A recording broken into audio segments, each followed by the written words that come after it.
celebration of Father, Son, and Holy Sport. The fantasy season's over.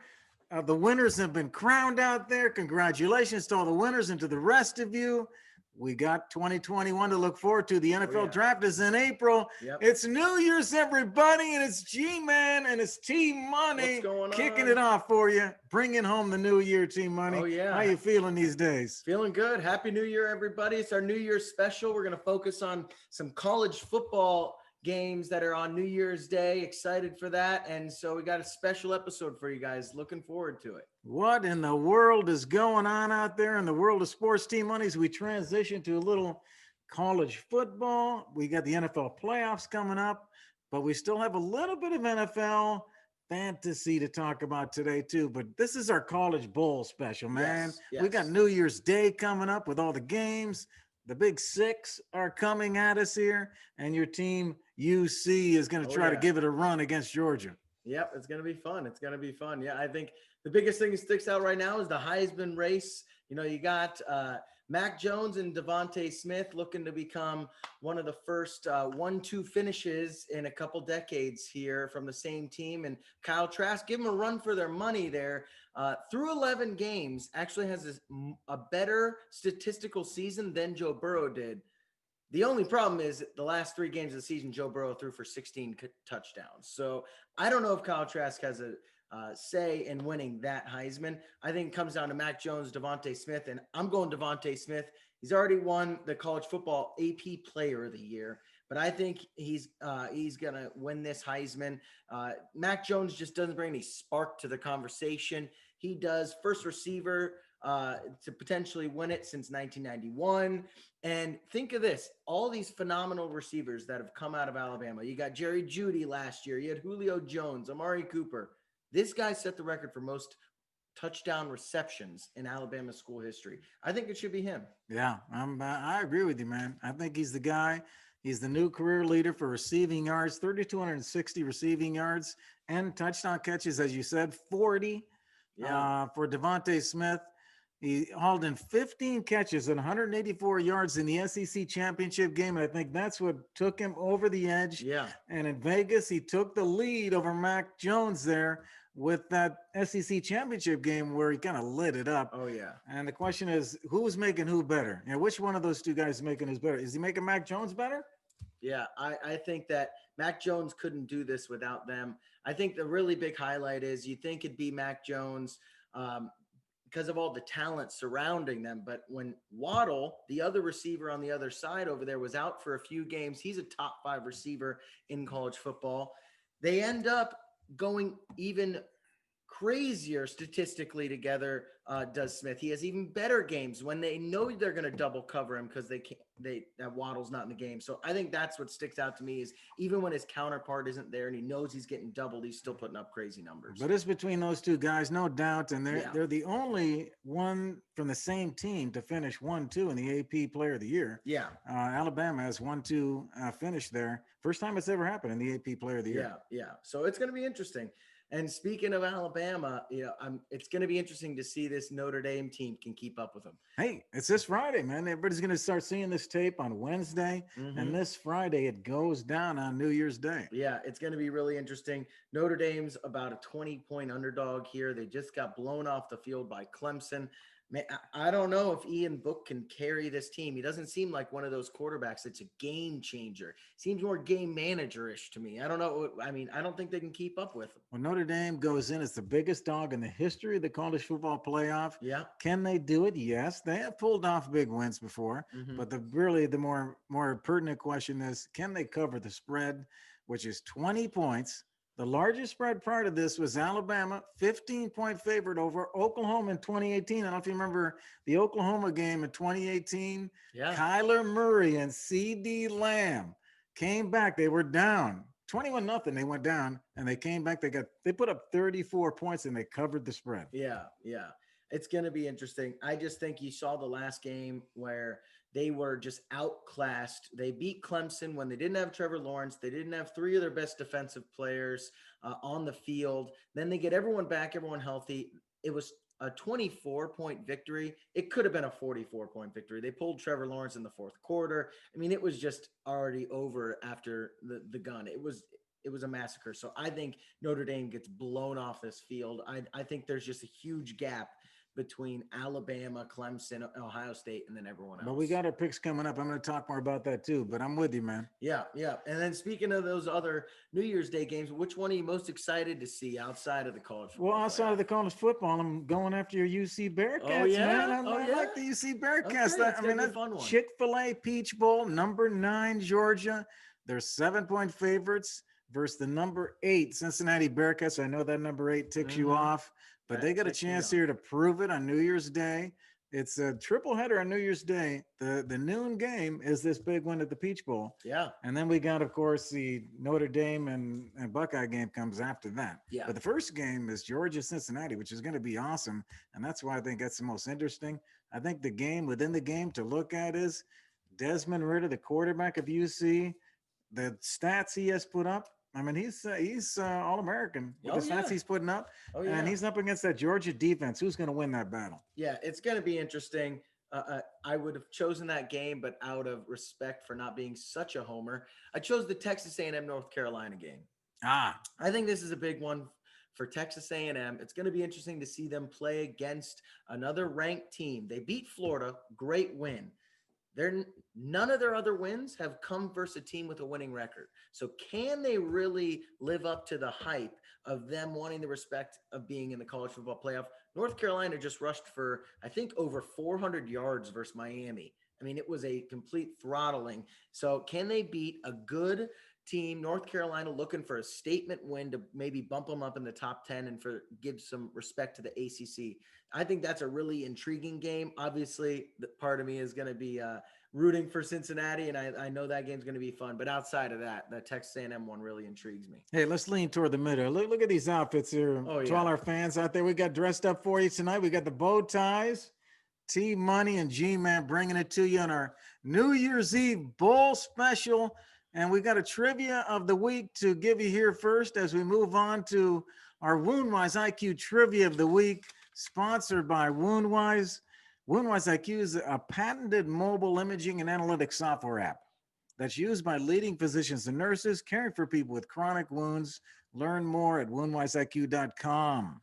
And let's see what we got here this week for you, T Money. Okay. You never know the questions until we get on here No, live. no. So we make it kind of fun here, see what Team Money does. There have only been 2 non-quarterback, non-running backs to win the Heisman since 1990. And the question is, who were those 2? Okay. You think about that. We'll get everyone else thinking about it. Yeah, I think. Yeah, And it'll we'll be interesting. back soon with a answer and see what Team Money has to say. Okay. So let's move on to our picks of the week, everybody. This is Let's what do you it. want. You know why you want that? Because G-Man's 9-0 the last 3 Ooh, he's on weeks. fire. What the heck is This going guy. on? I Woo. hope I'm winning you guys some bets out there in our fan land. Winning some This money. is crazy. And this is our college football spectacular this Yeah, week. buddy. And I'll tell you, for my pick of the week, I was really leaning toward the Florida Gators. And I kind of got cold feet at the last second because Kyle Pitts backed out. He's going to the pro. Yeah. Going to focus on the pros. Kyle Pitts, the first tight end in the top 10 in a long time Oh, yeah. in the Heisman voting. For Florida, tight end, one of their top receivers, decides not to play. Yeah. And I'm thinking, man, I think these guys were putting it all on the line, the SEC championship game, and now they're like opting out and maybe not Mhm. playing. And I think Oklahoma might go in and smack them, you know. Yeah, But I was could going to be. pick Florida on paper. I like Florida. Yeah. But I'm going to pick, instead of that game, I'm staying off of that game. I'm going with Alabama. Let's go for the sure thing here. Team Money was talking about Notre Dame, and do they have a chance? And bottom line is here, I'm going to say, no, they don't. They play the 4:00 Friday game. It's this Friday. The Crimson Tide have won 2 national championships in the college football era. They've made the playoffs 6 of the past 7 years. This could be their best team. Yeah. This team right here. Now, let me tell you about a couple of reasons why I like Alabama. Number one, the Heisman curse. You're probably thinking, well, one of these guys didn't win the Heisman. That's a curse. And the folklore is that any college football player who wins the Heisman, their team does not win the bowl game. Interesting. And in 2016, Lamar Jackson won the Heisman, lost in the bowl game. Baker Mayfield in 2017 won the Heisman, lost in the bowl game. 2018, Kyler Murray won the Heisman, lost in the bowl game against Alabama, the one we were just talking about. 2019, Joe Burrow Curse broken. broke the curse, Oh, yeah, that's baby. my boy. The curse is broken, and that opens it up for Alabama. And one of the Alabama guys wins the Heisman. They go on, they win this game big. Alabama's 8-2 against the spread this season. They're 3-1 against ranked opponents, all as a favorite, and they're 7-1 against the spread. 8 games this year as a favorite, as well as 6-1 against the spread over the past 7 as a double-digit favorite. So Alabama covers their spread, man. It's going. Yeah, I actually agree. This might be their most complete team. They've had great offenses with Tua, and then they had great defenses back in the day. I think this might be their most complete team. I'm going with Alabama here again. I think if you look, their defense started off really slow. They were allowing a lot of points to, like, Ole Miss scored 40 on them back in the beginning. But in their last 6 games before the SEC championship game, no one scored more than 17 points on them, and 3 of them didn't even score more than 3 points. I didn't know you were going to pick the same as Okay. me. We don't look, ladies and No, gentlemen. We no. don't even know who we're picking until we get live on the show, on the set. The lights go on. I'm like, oh my gosh, T-Money and I picked the Yeah. same pick. Yeah, so I am going with Notre Dame here, or Notre Dame to get blown out here as well. I think Alabama crushes them. Better defense, better offense, and Ian Book's no savior. Well, let's go to the over-under G-Man hot pick. Over-under lock, the Dan Wren special. I'm going over-under in the Cincinnati-Georgia game. T-Money's Bearcats. The over-under is 50.5. This is the early game on Friday, remember. Chick-fil-A Peach Bowl. Georgia's 6-1 against the spread in bowl games. So T-Money's Bearcats have their hands full. But I'm going on the over-under here. I'm going over. The game's in Athens. Everyone in Georgia is psyched up about this game being in Athens. JT Daniels is back in control here of this team after Stetson Bennett had a poor start, and he's finished 3-0. So JT Daniels is starting to pick up the offense. We know the Bulldogs have the defense. He's looked good. Desmond Ridder is going to put up some points here for Cincinnati. I think he's going to penetrate that Georgia defense. He's thrown for over 2,000 yards and 17 touchdowns, only 6 interceptions, Yeah. completing 66% of his passes in 2020. So he's also rushed the ball. The guy can Yeah, run. he can run. So I think this thing's going over, man. I'm going Bearcats to do it. Yeah. And not to do it to win the game, but to give us some offense along with Georgia to take this spread over 50. Yeah, I think this is going to be a close game. People don't give a lot of credit to Cincinnati's defense. They're a phenomenal defensive team. Their defensive coordinator's up for coordinator of the year. Freeman, hopefully he stays with Cincy.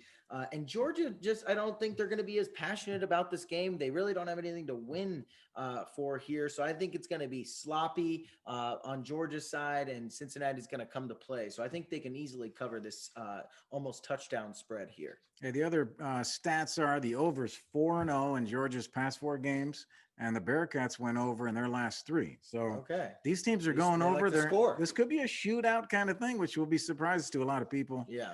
When you wake up on New Year's morning, you're thinking, oh, when's the first game? This shootout happens right at high noon. Yep. Get your wings ready, lick them up, and get ready to go. Here we go. T-Money and I picking the same pick here on the over-under and the same pick on the lock. Let's go to the dog lock. All right. Remember, the dog lock is someone that we think they're 3-point underdogs, but we think they could possibly win the game. Hey, I told you it was a college bowl special. I'm going with the Ohio State Buckeyes as the dog lock, getting 7.5. That's a lot of That's a points lot for the of points. Buckeyes. It's the night game at 8:00. It's the Sugar Bowl. This is the 5th time these teams have met, and the 4th time during Sweeney's career at Clemson. Clemson's 4-0 straight up against Ohio State. Clemson's covered the past 3. However, here's my thing. Ohio State's 14-3 against the spread as an underdog since 2009. That's the best cover percentage of anyone that's played at least 5 games. The undercard here is for the quarterback who's going to be taken in the draft first. I know what you're thinking, but what if Trevor Fields wins this game and looks convincing against Trevor? Does that kind of change things up here for the trajectory of Justin Fields? Fields is the best offensive player in the Big Ten. Could he be big enough and good enough to take on Trevor and beat Trevor in this game? That's going to be interesting. Well, I think that Ohio State obviously has the talent to do it. They've struggled here and there. I don't know about Justin Fields passing Trevor Lawrence for the number one pick. That's just not happening. Trevor Lawrence is the top 3 prospect that's ever been. So it's just not happening. Justin Fields is a really, really good college football player. Do not get me wrong, but he isn't passing Trevor Lawrence. And the T. Ross rant's coming up. We're going to hear more about we'll this. talk about it. I can't wait to hear your perspective. It's going to be interesting. But for my dog lock, surprisingly, I'm going to stick with Cincinnati here. Okay. They're going to win this damn game. Okay. This is our Super Bowl. This is to prove to all the haters, all the doubters that we can play with these big boys. They think a 2-loss Georgia team is going to come in here and play for us. This is a slap in the face. We're going to rock these fools. Georgia's got people opting out. We're opting into this thing. Okay. Watch out. We're coming fired up. Well, we're gonna win. I like your pick, and if that's the way the Cincy fans feel, they could carry this through for the team. But if UC does win this, you're right. If UC wins this, they will go down as the best UC team in history and undefeated. And the best non-Power 5 team in the college football playoff era. To knock off an SEC powerhouse like Georgia, if they could pull that off, I'm with you, Team Money. I hope you get that just for your sake. But I want to go on and talk about a little more about, let you rant a little bit more, the T. Ross rant. You guys know the T. Ross rant. It's a new feature of our show, now sponsored by Help Me Startup. Help Me Start the T. Ross rant by Help Me Startup. Do you have a startup or new company idea? Why not get help from the experts at Help Me Startup? Try the easy-to-use startup tools and advice to help get you moving on your way toward investment and success. Learn more at helpmestartup.co. Hey, let's hear about the T. Ross rant. We're going to talk about, is Justin Fields overrated? Team Money, you got the floor for 60 seconds. All right. I know this is going to shock a lot of people, but I'm going with he is overrated. Okay. He has not played his greatest when the lights have been brightest. He got beat last year by Clemson. All right. That was a bad game. And he's beaten up on a lot of lower level Big Ten teams. They haven't played a lot of hard competition. And let's go to specifically to this year, right? 6 games, and they've looked good. And he started on a tear. I think he was Heisman favorite to start the season. But let's look first the 2 ranked teams versus the 4 non-ranked teams, okay? Northwestern and Indiana, his 2 hardest games. 207 yards a game, 52 completion percentage, 1 touchdown, 2.5 picks, average. That's horrible. 4 other games, teams with an average of 3 total wins, okay? 276 yards per game, 83% completion percentage, 3 touchdowns and no picks. Okay. He is dynamic. He will be a high draft pick. I'm not saying he's not talented. He's going in the top 10. He will, regardless if he comes out this year or next year. I'm just saying he has so many talented skill players around him.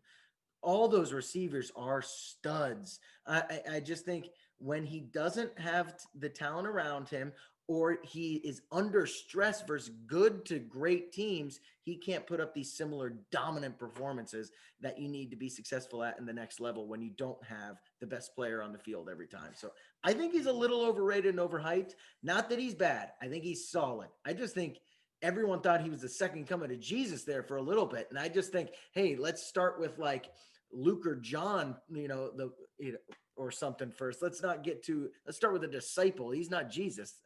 That other guy across the field on Saturday, that's Jesus. Okay. All you Buckeye fans can enter the building again.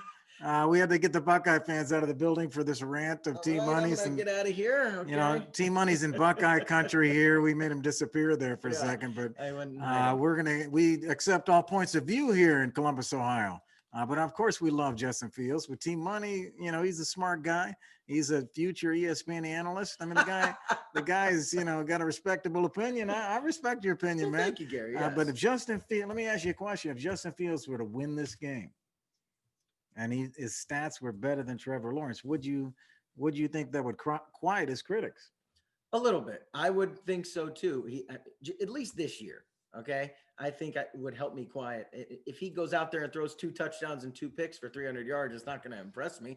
If he goes out there and throws 3 touchdowns and 0 picks for 300 yards and they win the damn game, yes. He's got a 73% completion percentage. You guys, I just told you versus ranked teams, it's 52%. So let's pump the brakes. Okay? Congrats on having a 83% completion percentage versus teams with 3 wins. I could go out and do that. Okay. It's That's Big not Ten that hard. teams. Oh, yeah. It's Big Ten teams. Yeah. Nebraska's a really good Big Ten team, aren't they? Oh, Hey, yeah. let's don't alienate Where is our audience. Nebraska? Where is Nebraska? I don't even know. Okay. Well, let's move on, T Money. That's the T Ross rant brought to you by Help Me Startup at helpmestartup.co. Let's go on to talk about daily fantasy. And I know those of you who have fantasy leagues, you kind of got the letdown. And we told you last week that you can still play daily fantasy. And we take these picks. We took these picks last week, the T Money and I had. We won 2 contests. Now you can bet contests for $0. You don't have to bet money. It's just the competition, man. Oh, yeah. And so you have to look at your players and you look at the budget that you have. And as I told you last week, a classic game costs you, $50,000 budget. You have $50,000 to spend. You got to pick 9 players in a classic game. That's $5,500 each. So keep that number in mind as we go through our picks here. $5,500 is an average amount. So if you spend more than that, you're spending more than the average. But you would do that if you had someone that was a great player. So let's move on and talk about our hot and cold fantasy for your daily fantasy. You guys try some daily fantasy out here. We're going to start off with our hot. G-Man's going to start off with, and we were 4-2 last week, y'all. 4-2 is a good score here. I'm going Kirk Cousins to come through here for the hot pick of the week against the Detroit Lions. Cousins will finish the season against Detroit. It's a great matchup for him. He threw 41 passes last week. You guys probably don't recognize these guys throwing the ball. That's 300 yards, 3 touchdowns versus the Saints on Christmas Day. That's pretty good. Now he's throwing a career high 32 touchdown passes this year through 15 games. He's got more games. Pretty good. The Minnesota defense can't stop anybody. Yeah. So he's going to have to keep throwing the ball. He's going to keep on throwing. He's going to put up great numbers again. 7 straight games. He's had 17 or more fantasy points. The last 6, 3 of the last 6, he's been 20 fantasy points. Lamar Jackson, as a comparison, got 21 points last week. Kirk had 24. This week, Lamar costs $8,000 on daily fantasy. Kirk Cousins only $6,300. That's why I think Kirk's a good buy here. $6,300 here is the hot pick for quarterbacks this week. Yeah, I like it. Surprisingly, they have been a pretty decent offense, and Kirk hasn't had a horrible year. Back a couple of years ago, their defense was what they were known for in that Minnesota Miracle. You remember that back when Case Keenum threw that bomb, and Diggs caught for a touchdown in the playoffs? That defense is what got them there. Now the offense is good and the defense is horrible. And Detroit's defense is horrible as well, so it should be an easy one. For my QB that I think is going to be cold this week is Josh Allen. He's had a great couple games in a row. He's hot streak. But if you look at his passer rating week to week, it is a roller coaster. This guy will go 2 weeks great, week horrible, week the worst, week the best, week in the middle, week the worst. I mean, it is bad. I think he has 5. If you took just his top 5 games this year, he'd be the number 1 quarterback. If you take his 6 worst games of the year, he's a bottom 5 quarterback in the league. So he is a roller coaster of a player. I think Miami needs to win to get in the playoffs. The Bills are already in. That defense is much to improve on Miami's side. I think it's going to be a very slow, cold game in Buffalo. The Bills won't really care because they already clinched a playoff spot. Miami's going to be fired up. I think Josh Allen isn't going to do that great. $7,600, a lot of money for Josh Allen. He has had the big games, but you're right. He's let us down too. Mm-hmm. I'm going to the running back hot pick now. Jeff Wilson Jr., JW Jr. He's had a great runner. He's playing the Seahawks. I should say versus the Seahawks. He's $6,000 to get Jeff Wilson Jr. Remember I told you the average is 5,500. So he's right around the average. But the guy is going off right now. 22 times last week, he rushed for 183 yards, hauled in 1 of 2 targets for 21 yards, had a touchdown. And that was after he was evaluated for a concussion. He had a concussion in the first half, or evaluated for a concussion. He came out and he still did that. He's the leader in the backfield now without Mostert there, which breaks my heart. Yeah. But he's been explosive. I got to admit, this is not going to change versus the Seahawks. And to compare Jeff Wilson, let's say you like Derrick Henry. You say Derrick Henry would be a good buy. Derrick Henry's $9,400 on DraftKings. JW Jr. got 27 points last week. Derrick Henry got 10. So see how that plays. You got to look at the opponents and the price. and what makes sense here. It's a little bit different than your regular fantasy season. Yeah, I love that he's already got a nickname, J Dub Jr. over here. Gary just wheeling and dealing nicknames. So yeah, I like that. I'm gonna go with the same game I was talking about earlier, but I'm going the other side of the ball for my cold running back, Miles Gaskin. He had a good week last week. He's been a little bit of a roller coaster here towards the end of the season. When he started, he was pretty consistent. But like I said, I think it's a cold game. I think Miami's going to need to throw the ball to, stick with Buffalo. I don't think Gaskin has a great game here. The Bills' defense is much improved and tough. I think this is a low-scoring game and going to be whoever can score the last touchdown. I just don't think Gaskin is going to have a great game. I don't see it in him. Yeah, you're seeing a low number here in that game, aren't you? With this, everybody slowing the game down up there in Buffalo. Yep. That's interesting. Gaskin also has to compete against Ahmed, who's been playing well. Mm-hmm. Hey, last guy I'm going to put on my daily fantasy team at wide receiver. We're going Brandon Cooks. He's $6,900, which is one of my more expensive guys, but still under 7,000 here on DraftKings. The past week, he got 7 of 10 targets for 141 yards and a touchdown. He's now had at least 5 receptions in 5 of the last 6 games. He's paced the Texans in terms of receptions. He's got the most receptions, most receiving yards, most targets. So he is right now the top guy. Yeah. He's the main target for Deshaun. Deshaun's playing well. They're going to go to him again. Let's get a comparison. Tyreek Hill. You're going to say, well, Tyreek Hill's better than Brandon Cooks, but Tyreek got 10 points last week. And if you go to DraftKings to get him this week, it's $8,300. Here you got Brandon Cooks for $6,900. He's a 27-year-old speedster, my friends. Yeah. Go with Brandon Cooks. Put him in your lineup. Yeah, Brandon Cooks is really good. People forget he had 1,000-yard season with the Saints, got traded to the Patriots, had 1,000-yard season with them, got traded to the Rams, had 1,000-yard season with them. Brandon Cooks is talented no matter what team he's on, and he is now the number 1 receiver in Houston, and I think he is a good hot pick here. My cold pick of the week here, I'm going Allen Robinson because he is going to be cold out in Chicago where it's snowing right now as we record. It is covered there. I think that it is going to be a freezing cold game. It's going to be just David Montgomery runs all day. Green Bay is actually the number 3 defense, first receiver. So they can't stop the run. They're not a very physical team, but they're a good secondary. So I think they shut down Allen Robinson here. And Mitch Trubisky has had too many good games in a row. You want to talk about a roller coaster? That one's a shitty wooden one right there, okay? Josh Allen might be like a nice one, but this guy, I mean, they've scored 30 points 4 games in a row. First time they've done that since 1965. I mean, were you even alive then? That's how long ago this was. That's crazy. They can't keep up this pace. I'm going to stick up for the Chicago fans. I like some of those wooden roller coasters, so – all you Chicago fans out there, I'm with you. I'm sure he does. He grew up on them. Hey, we're going to move on, Team Money, to the Ross v. Ross challenge. I know you like this. We're going to go to who is the next national champion. Ross v. Ross, you want to, kick things off here and talk to us about what you think about this? Yeah, I mean, I hate to play favorites here, but I just think it's Alabama going away. I mean, like I've said before, they're the most complete team, I think, in the country. Clemson could give them a run for their money. I think Alabama is in a class of their own this year. I think they have the most elite skill players. They have the best running back. I think Harris is better than ETN this year. Did you see him in the SEC championship game? That guy could not stop scoring the ball. 5 touchdowns. Insane. I think their defense is phenomenal, much improved. They might have the defensive player in the year at linebacker this year.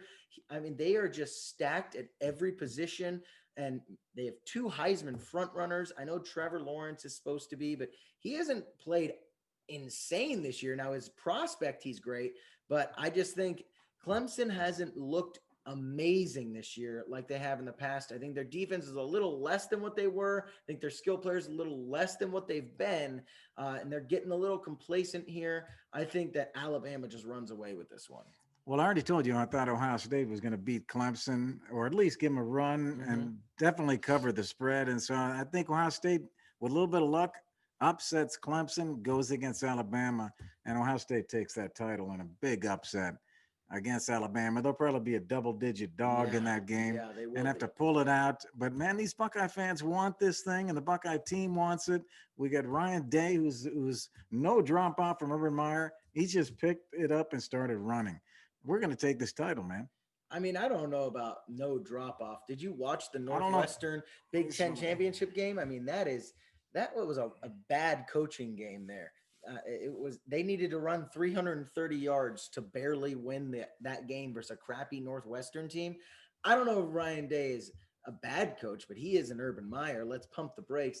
I can't decide what would be more heartbreaking: to lose to Clemson again, which would be hilarious, or to like think you have a chance of beating Alabama and then losing by 40. I just think Ohio State defense is not good, and Justin Fields can't seem to throw the ball versus good defenses. So let's see what happens. I just don't think Ohio State has a shot in hell at this. Alabama is just going to run away with this. I think they put 40 plus points up both games, shut down. No one scores more than 30 on them. I just think it's a massacre. Notre Dame's a cakewalk. That will be easy. They're already in the national championship. Alabama has the talent. There's no doubt about it. They have the talent, but do they have the team like the Buckeyes to take this thing? I'm going Buckeyes. I think they're hungry. They're hungry. They haven't won a championship here in the last few years. Nick Saban's pissed off. And I agree with you. Najee Harris is amazing. Najee Harris and Travis Etienne are the two top running backs. Yeah. All you guys out there in fantasy land looking to draft next year, it's one of those two guys, man, is going first in your fantasy draft. Those are the top two running backs. And hey, we're just, no one's thinking about us in Buckeye land. No one thinks we can do it. But that's when we rise to the occasion. You see that 2014 where it says Ohio State. I think it says 2020 Ohio State also. That was a long time ago, wasn't it? Yeah. Let's go to the trivia of the week, the Woundwise trivia of the week, Team Money. Let's see what you got here. Okay. And there've only been two non-quarterbacks, non-running backs to win the Heisman. Do you know who they were since 1990? Well, I know one of them. Okay. And that's Charles Woodson. Oh. So I know he did. I can't remember the other one at the moment. And it's killing me at the moment because I know I'm going to be upset. I remember. See, I thought you'd get the other one because you asked me a couple weeks ago. Manti Te'o, did I? Yeah, we on one of the shows here. You asked me and I answered the question. You said who was the last guy that did not? I know who it is. Yeah. It's Desmond Howard. You are right, Desmond Howard. Yes, Desmond Howard. Trying to stump Team Money and couldn't do it. I almost missed on my Michigan guy. Desmond Howard, wide receiver, kick returner, 1991. Yes. And is on the famous show in the morning when you wake up on Saturday morning. What do you watch? Game Day, baby. And there's Desmond Howard right there. Yeah. Won the Heisman. In fact, here's a little shot of him here, Desmond Howard. You all know that picture there with number 21. Iconic. And I can do that. I did that in the day. I can make that move. And there's Charles Woodson, the famous biting the rose. That's his famous picture for Michigan. Look at them, both of them from Michigan. The last two guys that weren't quarterback, running back, both came from Michigan. Yeah. And a lot of people don't know Charles Woodson. It was 1997, Charles Woodson. And what made him unique? T-Money, I got the answer for you. He was just so dynamic. And he had a great personality to him. Well, he's still the only player to win the Heisman playing significant minutes on both sides of the ball. Yeah. Since college football moved to offense and defense platoons in the 60s, he's the first guy that played both ways and got a lot of yards. Mm-hmm. And he was drafted 4th overall by the Raiders and was named the 1998 NFL Defensive Rookie of the Year. Yeah. So the guy was successful in the pros also. Yeah, he was legit. He reminded me, Tyrann Mathieu reminded me a lot of him.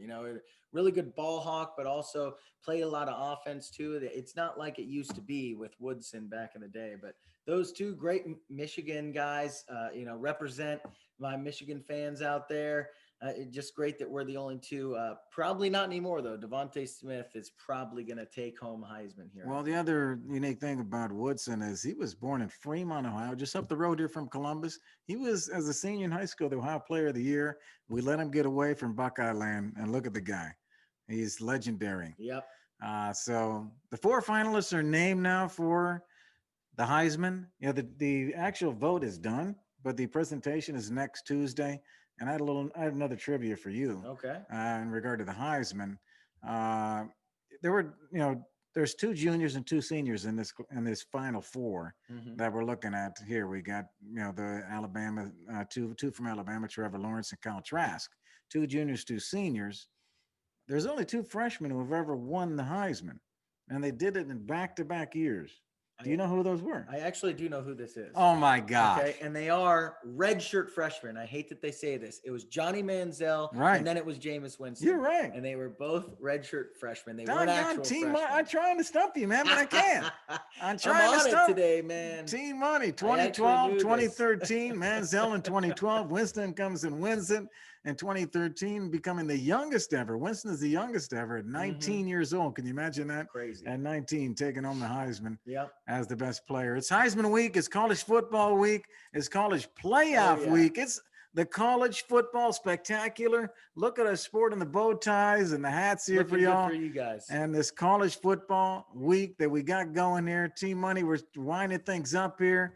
And you got anything you want to, talk to the audience about here as we look for some big bowl games coming up? If you guys like the show, please press the subscribe button and press the like button. We're all over social media, so you can find us on all the platforms. We want to thank our production crew and our guests and our sponsor, Woundwise IQ, and Help Me Startup. And if you're interested in sponsoring, hey, please reach out to Team Money, right? But Team Money, you want to, send us off here with a few words? Wish everybody Happy New Year. Yeah, definitely go follow us. We're on Spotify and Apple Music and Google Podcasts as well. If you're trying to listen on those, Happy New Year to everyone.